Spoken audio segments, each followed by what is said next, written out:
wafdi ballaaran oo hogaaminaya wasiirka wasaaradda dibadejinta jamhuuriyadda Soomaaliland Cali Siciid Reegal isla markaasina ay kamid ahaayeen wasiirka wasaaradda gaashaandhigga jamhuuriyadda Soomaaliland iyo wasiirka wasaaradda deegaanka jamhuuriyadda Soomaaliland ayaa waxay maanta kormeer ballaaran ku soo mareen guryo loogu talagalay dadweynaha danyarta ah ee ku dhaqan gudaha magaalada Burco waxaana halkaas warbixin ka siiyay wafdida wasiirada barasabka gobolka Togdheer Maxamed Ibraahim wax aad loogu farxo runtii in dadka masaakiinta ee gobolka ku nool loo dhiso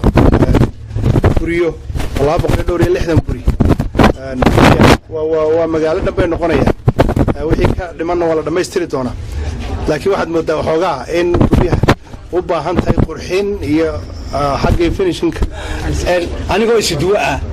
waxaan u joogaa halkan in ay guryahaasi waqtigii lagu talagalay iyo habkii dawladdu ugu talagashay Japan in aan anaguna u kormeero marka imika guri way dhamaadeen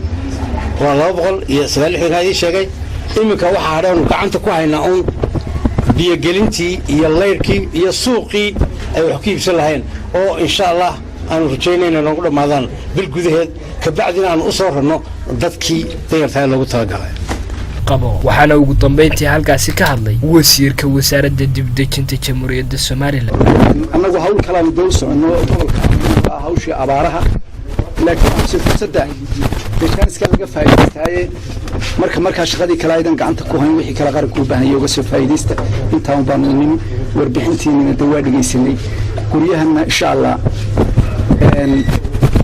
company sayay waxa laga doonayaa siday ahaayeen inuu dhameesto كريم عبد الرحمن إبراهيم شبكة ورقة مدح بنانا هركيسة